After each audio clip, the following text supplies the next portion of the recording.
Bonsoir et bienvenue sur Saïd TV pour le journal. Tout de suite, les titres à la une. Deux candidats à la présidentielle 2019 déposent leur dossier au Conseil constitutionnel. Il s'agit de Sidi Mohamed Boubacar et de Biram Da Abeid.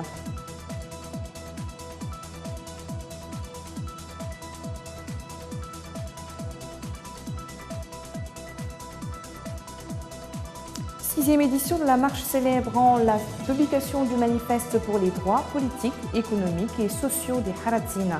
La manifestation a rassemblé toutes les composantes et sensibilités nationales.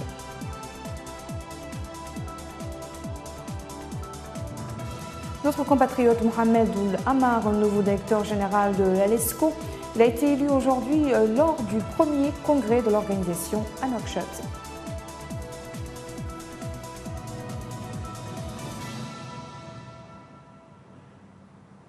Je vous le disais en titre, Sidi Mohamed Boubacar, l'ancien Premier ministre, est le deuxième candidat à déposer son dossier au Conseil constitutionnel pour l'élection présidentielle de 2019. Son arrivée n'est pas passée inaperçue au Conseil constitutionnel. Ses sympathisants l'attendaient sur les lieux. Un reportage signé Séré Sidibé. Le véhicule de l'ancien Premier ministre Sidi Mohamed Boubacar s'est immobilisé devant le Conseil constitutionnel. Ici, l'attendaient de nombreux sympathisants, militants, admirateurs de l'homme, mais également certains leaders des partis politiques membres de la coalition qui soutient sa candidature à la présidentielle de juin. Sidi Mohamed Boubacar est venu faire acte d'officialisation de sa candidature auprès du Conseil constitutionnel, l'organe chargé de valider les candidatures. Je viens déposer officiellement ma candidature au Conseil constitutionnel pour participer à la présidentielle de juin prochain. Le 8 mai, c'est la date butoir pour le dépôt de candidature à la présidentielle du 22 juin prochain. Troisième candidat a déposé son dossier, Biram Da Abeid, qui a voulu marquer son arrivée au Conseil constitutionnel par une démonstration de force. Le candidat a été accompagné par une foule de militants acquis à sa cause qui l'ont accueilli par des innovations. Des centaines de militants d'IRA et supporters du candidat Biram Da Abeid qui prennent d'assaut le siège du Conseil constitutionnel. Tous, visiblement mobilisés, sont venus pour donner toute sa solennité à l'événement. Le dépôt du dossier de candidature de leur leader réceptionné par le secrétaire général de l'institution, chargé du contrôle de la constitutionnalité des lois, mais aussi de la régularité des institutions. Et c'est un Biram plus que jamais combatif qui explique la symbolique du geste. Nous pensons maintenant que cette rencontre, c'est une jonction entre nous qui avons toujours combattu et payé le prix et ceux qui nous ont toujours opposé un refus, opposé une non-reconnaissance. Notre position aujourd'hui, cet acte aujourd'hui est un acte qui nous lie avec eux dans un avenir commun, dans un pacte de renaissance de la Mauritanie. Un pacte de renaissance de la Mauritanie libérée des divisions, des dissensions, libérée de tous les anachronismes, libérée de toutes les craintes des uns envers des autres, libérée du sous-développement, libérée de l'arbitraire.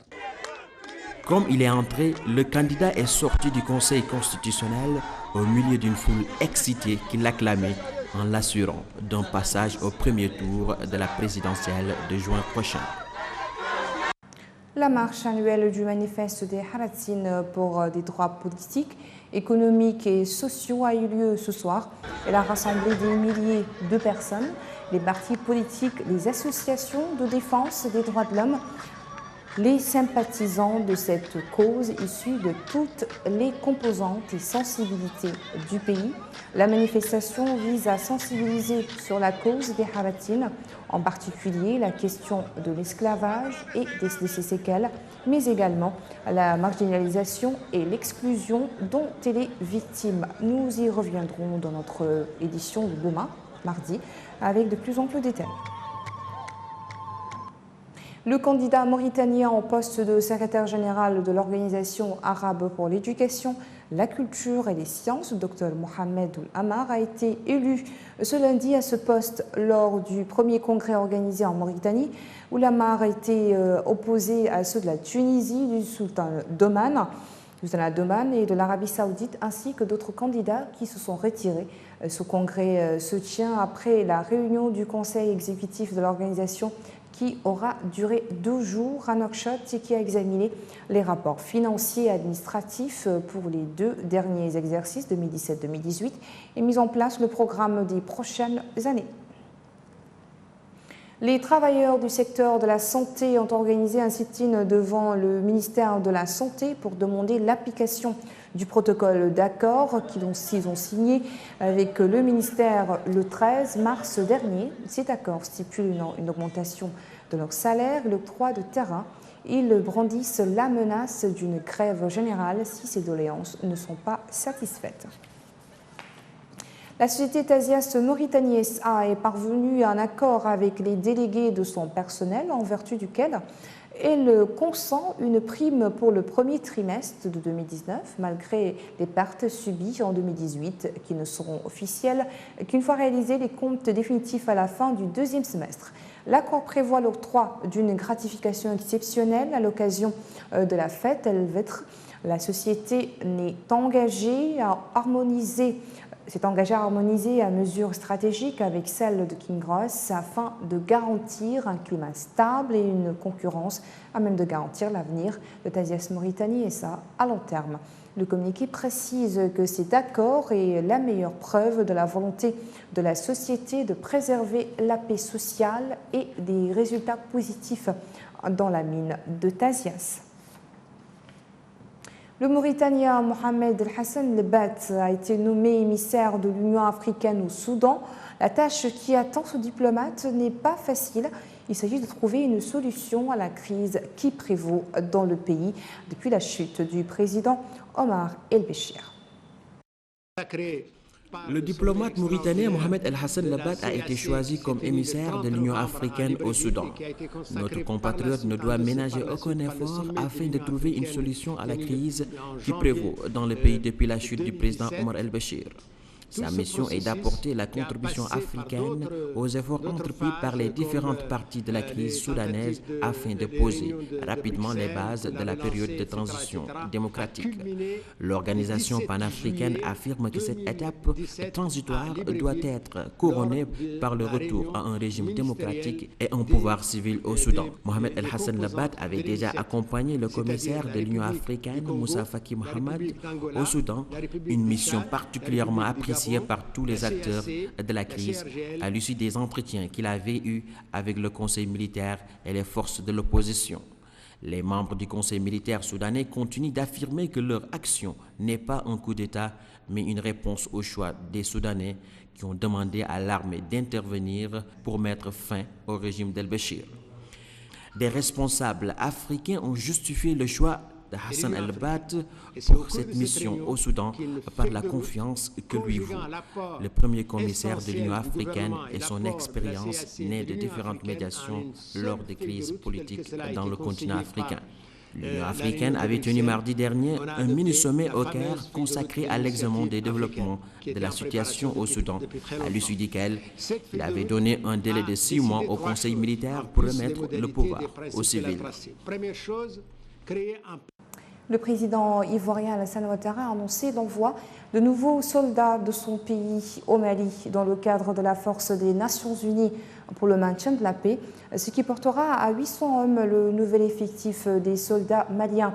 Avec l'envoi de 650 nouveaux soldats au Mali, la Côte d'Ivoire deviendra l'un des plus grands contributeurs à la force onusienne dans ce pays. Les 5 pays du G5 Sahel, la Mauritanie, le Mali, le Niger, le Tchad et le Burkina Faso ont créé une force commune pour combattre les groupes armés aux côtés des forces onusiennes à majorité africaine. 5 soldats ont été tués et on est sans nouvelles d'une trentaine d'autres. 3 jours après l'attaque d'une base militaire dans le nord-est du Nigeria par le groupe Boko Haram, des membres de la faction liée à l'organisation djihadiste ont pris la base de Maralabar, Kimba, dans l'état de Borno, à 135 km de la capitale régionale, Maiduguri. Les insurgés se sont emparés des armes avant de se retirer. 3 jours plus tard, un premier bilan fait état de 5 morts au moins. L'armée nigériane n'a pas officiellement communiqué sur l'incident. Selon les informations recueillies par les sources militaires, samedi, les assaillants sont arrivés à bord d'une douzaine de pick-up équipés de mitrailleuses lourdes. Favori des sondages, Pedro Sanchez a transformé l'essai dans les urnes. Le Parti socialiste ouvrier espagnol, PSOE, du chef du gouvernement arrive largement en tête des élections législatives qui se tenaient hier avec 29% des voix. Un score qui lui permet d'obtenir autour de 123 députés, ce qui est insuffisant pour gouverner seul. Avant même la fin du dépouillement, le parti radical de gauche, Podemos, qui a récolté 42 sièges et 14% des voix, s'est dit prêt à discuter d'une coalition gouvernementale de gauche avec le PSOE de Sanchez. L'attaque de samedi contre une synagogue californienne ravive les craintes d'une montée de l'antisémitisme aux États-Unis. Le président Donald Trump, souvent accusé d'attiser les tensions raciales et religieuses, a aussitôt dénoncé ce crime motivé par la haine, dit-il. Un rabbin a été blessé dans l'attaque à l'arme automatique menée la veille dans une synagogue à Poway, près de San Diego, par un homme de 19 ans se revendiquant comme antisémite et islamophobe. Une femme y a perdu la vie et 2 autres personnes ont été blessées. Voilà qui met fin à ce journal. Merci à vous de nous avoir suivis. Le rappel des titres. 2 candidats à la présidentielle 2019 déposent leur dossier au Conseil constitutionnel. Il s'agit de Sidi Mohamed Boubacar et de Biram Da Abeid.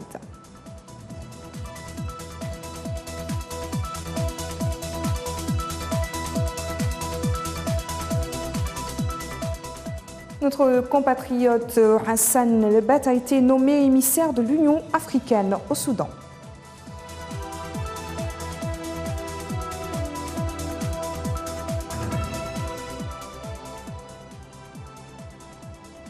Nomination d'un autre Mauritanien, Mohamed Ould Amar, nouveau directeur général de l'ALESCO. Il a été élu aujourd'hui lors du premier congrès à l'organisation à Nouakchott.